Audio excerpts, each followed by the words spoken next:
درود شنوندگان گرامی، گفتارمان را از سلسله خوانش ادبی آغاز می‌نماییم.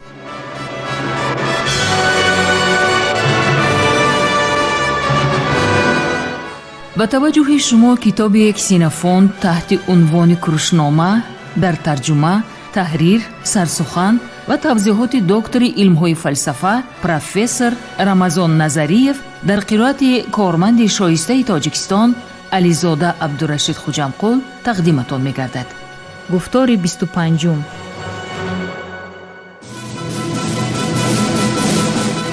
سلسله مذکور با هدایت و دستگیری اساسگزار صلح و وحدت ملی پیشوای ملت پرزیدنت جمهوری تاجیکستان محترم امامعلی رحمان به چاپ رسید.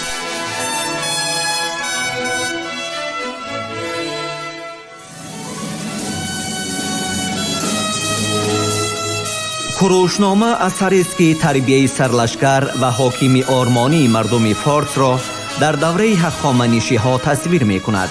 آن همچون رمانی تاریخی، ترجمه حالی و دستورنامه اداره کنی بر راهبری تعبیر می شود. در آن در برابر هنرهای جنگی و لشکرکشی و صنعت جنگ و محاربه ها، همچنین دستورهای سیاسی و اخلاقی در آمیزش با قصه های مردمی، ترجمه حالی و تخیلات بدیعی تصویر می یابد که اکثر آنها در دایره طبقه برگزیده افینه صورت گرفته است. همچنین کروشنامه درباره خصلت و سیرت کوروش بزرگ معلومات می‌دهد. کتابی سیوم، بابی دویم.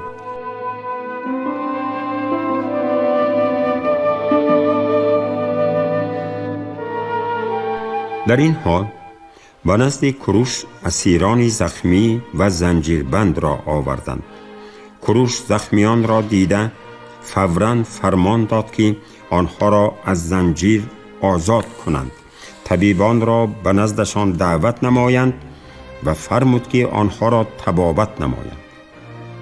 کوروش به خلدانیان اظهار کرد که به این جان نه به مقصد نیست و نابود کردن آنها و نه برای آن آمده است که تشنه جنگ باشد، بلکه می خواهد که در بین خلدانیان و ارمنیان صلح و آسایش برقرار سازد.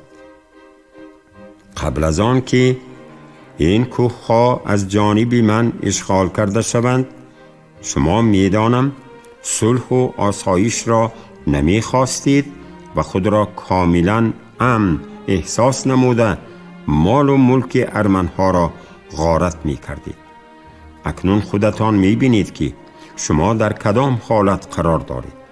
من شما اسیران را به خانه هایتان جواب می دهم و شما را وظیفه‌دار می سازم که با باقی مانده خلدانیان مشورت کنید که آیا دوستی ما خواهید بود یا جنگ را با ما دوام می دهیم. اگر جنگ را اختیار می کنید، عقلتان را کار فرموده به این جا بی سلاح نآیید. ولی اگر شما تصمیم میگیرید که برایتان صلح و آرامی لازم است، به این جا بی سلاح آمده می توانید. خودی من بهر آن غمخواری خواهم کرد که شما نیکو احوالی داشته باشید، به شرطی که اگر به دوستانی ما تبدیل یابید. خلدانیان این سخنان را شنیده مدح و ثنای کوروش را تا به آسمان رساندند و بعد از دست فشوری های طولانی به خانه اشان رفتند. شاه ارمنی چون فهمید که کوروش او را با کدام مقصد دعوت می کند، بناکاران و باقی چیزهایی را که لازم می دانست با خود گرفته هر چیز زودتر به نزد کوروش رهسپار گشت. به نزد کوروش رسیده او گفت: ما آدمان چقدر آینده را به حد کم پیشگویی کرده به کارهای بزرگ دست میزنیم. همین طور حالا من هم با کوششی برای خودم به دست آوردن آزادی به غلامی سخت‌ترین دچار آمدم و اسیر گشته امید هر گونه نجات را از دست داده بودیم، اما حالا ما از هر وقت دیده در حالی بی خطرتر قرار گرفته ایم. خلدانیان را که دائما برایمان فلاکت‌های بیشمار می آوردند، اکنون در چنین وضعیتی دشوار می بینم که کیها باز آرزوی دیدن آن را داشتم. کروش، بدان که من نسبت به آن مبلغ پولی که امروز گرفته چند مراتب زیادتر داده می توانم تا که خلدانیان از این کوه ها رانده شوند. تو الکی به وعده خود وفا کرده به عوض پولی که گرفتی ما را به خوشحالی رساندی. از این رو حالا ما خودمان از تو قرض داریم و اگر ما آدمان پاک وجدان باشیم برایمان شرمندگی است که برای همه آن برایت منتداری بیان کردن نتوانیم. چنین گفت شاه ارمنی. خلدانیان باشند به نزد کروش با خواهش آمدند که با آنها صلح بندند و پس کروش از آنها پرسید: آیا شما ای خلدانیان از آن سبب صلح کردن می خواهید که ما این کوه ها را زیر دستمان گیریم و صلح را برقرار کرده حیات شما را چنانه که اکنون برایتان معلوم است نسبت به زمان جنگ بی خطرتر سازیم؟ خلدانیان جوابی مثبت دادند و کروش ادامه داد: اگر شما با بستن صلح منفعت‌های دیگر را به دست آرید آنگاه شادی ما باز هم فزونتر خواهد شد. جواب دادند خلدانیان: شما را تنها به خاطر آن کم بغل می شمارند که زمین‌هایتان بی ثمرند، همین طور نیست؟ خلدانیان به این سوال نیز جوابی مثبت دادند. پس آیا شما راضی نیستید؟ پس از آن گفت کروش که اگر به شما اجازت داده شود که در ارمنستان به قدری که می خواهید زمین را کشت کنید و مانند ارمنی ها همان قدر خراج سپارید. خلدانیان به این تکلیف با راضیگی پاسخ دادند، ولی شرط گذاشتند که آنها را در آنجا اذیت ندهند.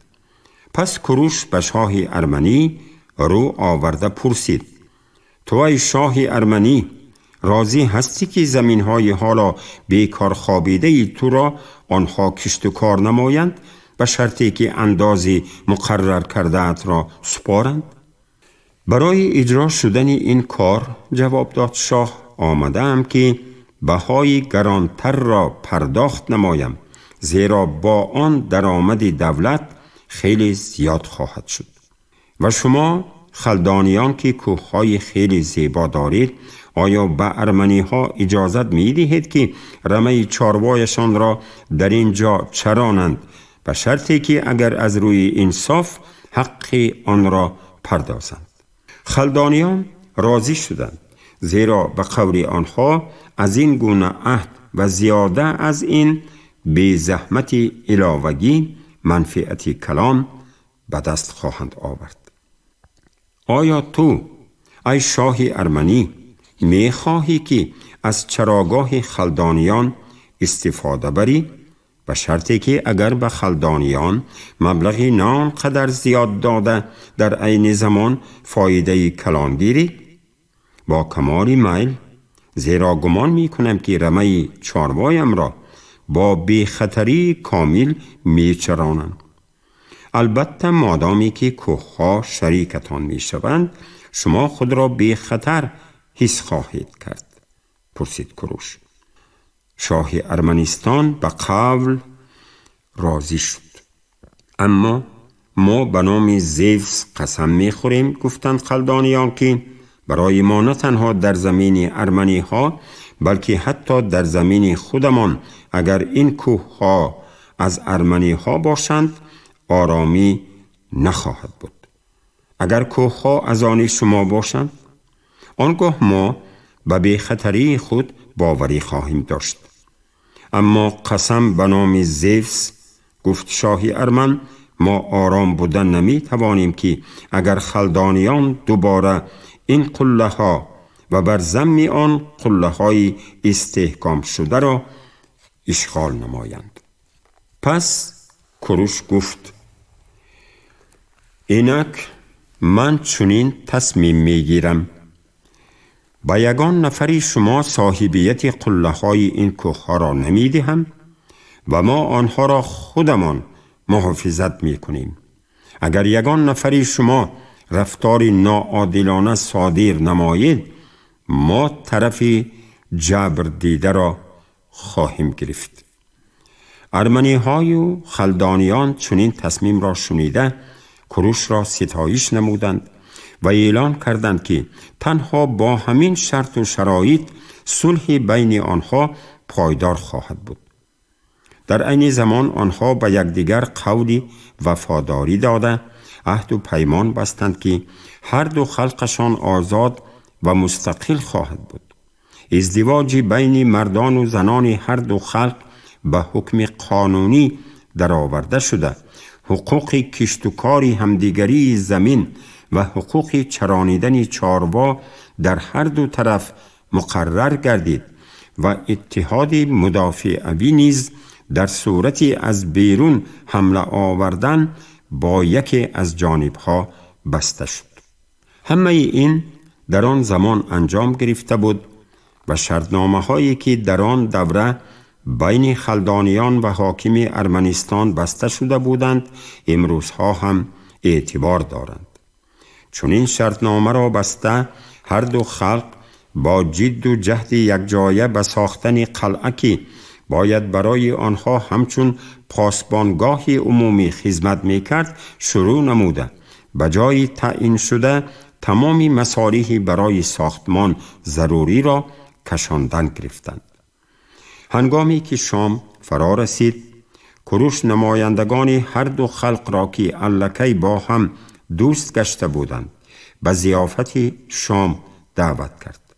هنگام ضیافت یکی از خلدانیان این عهدنامه صلح را برای اکثر مردم خود دلخواه و مطلوب نامید. اما در بین ما آدمانی هستند، علاوه نمود او، که غنیمت جنگ برای آنها یگانه منبع زندگی است. آنها که به حیات نظامی عادت کردند نمی دانند و نمی خواهند که چطور به مهنت آسایشته مشغول شوند. این طایفه آدمان همیشه با غارتگری مشغول بودند، یا سربازی زرخرید شده، گاه به شاه هند که به قول آنها ثروت بیشمار دارد و گاه به استیک خدمت می نمودند. این را شنیده کوروش گفت: چرا آنها اکنون به خدمت من نمی آیند؟ من به آنها مزد بلندترینی را می دهم که یگان سرباز زرخرید تا این دم نگرفته بود. خلدانیان با میل تمام راضی شدند و اظهار نمودند که بسیاری ها می خواهند به خدمت او داخل شوند. در آن وقت با کوروش چنین حادثه رخ داده بود. و بعد شنیدن خبر درباره آن که خلدانیان زود به نزد شاه هند می آمدند و بعدی به خاطر آوردن آن که از جانب او به نزدش سفیران آمدند تا از وضعیت ماد آگاه شوند، آنها بعد به اردوگاه دشمن رفتند تا از کار و بار آنها نیز آگاه شوند. کوروش خواست که شاه هند درباره کارنمایی های به دست آوردهشان شناسایی پیدا نماید. بنابراین او سخنش را چنین آغاز کرد: ای شاه ارمنی و شما ای خلدانیان، به من بگویید که اگر من حالا بخواهم که یکی از آدمانم را به عنوان سفیر به نزد شاه هند فرستم، آیا هم قبیله های شما می تواند سفیری مرا همراهی کرده به او راه نشان دهند و همه جانبه به او کمک رسانند تا که ما هر آن چیزی را که برایمان لازم است از شاه هندی به دست آوریم؟ می‌خواستم که از او بیشتر پول گیرم تا که به سربازان حقشان را پرداخت نمایم و به همسفرانم مکافات ارزنده تقدیم نمایم. برای این من کوشش می‌کنم که در خزینه مبلغی پولی فراوان داشته باشم و باوری دارم که مبلغی که حالا در بساطم هست کافی نیست. من با کمال میل از گرفتن پول از شما خودداری میکنم، زیرا شما الکی دوستی من شده اید. اما من با کمال میل آنها را از شاه هند می گرفتم اگر او به دادن آنها راضی باشد. قاصدی من که برای او از شما راه بلد و یاردمچیان را خواهش می کنم، هنگامی به هندوستان آمدنش چنین خواهد گفت: شاه هندوستان مرا به نزد تو کروش فرستاد. او می گوید به پول نیاز دارد، زیرا انتظار دارد که نیروهای نو از وطنش از فارس می آیند. من آنها را حقیقتاً انتظارم قید کرد کروش. اگر تو به قدر امکان به او مبلغ پولی را بفرستی، کروش به گفته خود او در حالی که اگر خدایان به نقشه هایش نتیجه دلخواه عطا کنند تمام کوشش را به خرج می دهد تا دستگیری به او کرده‌ات را یک تصمیم درست حساب کند. قاصد این سخنان مرا به شاه نیز می رساند.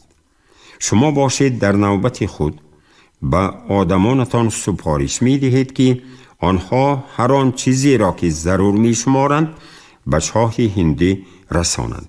از شاه پول گرفته مبلغ‌های کلان را آزادانه اختیارداری کرده می توانیم و اگر آنها را نگیریم خواهیم دانست که ما از وی قرضدار نیستیم و در مناسبت با او تنها از نگاه منفعت‌های شخصی کار می‌بریم.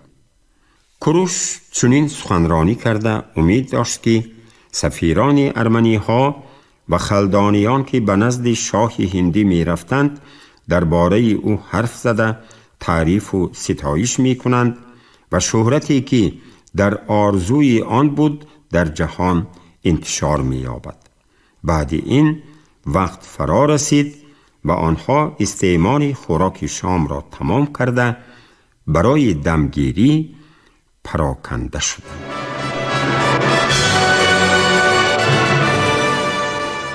شما گفتار 25 را از سلسله خوانش ادبی از روی اثر کسینوفونت تحت عنوان کروشنامه در ترجمه، تحریر، سرسخن و توضیحات دکتر علم‌های فلسفه پروفسور رمضان نظریف در قرائت علیزاده عبدالرشید خوجمقل شنیدید. کارگردان شیرعلی نغزلی، صدابردار کریم جان حمیدزاده.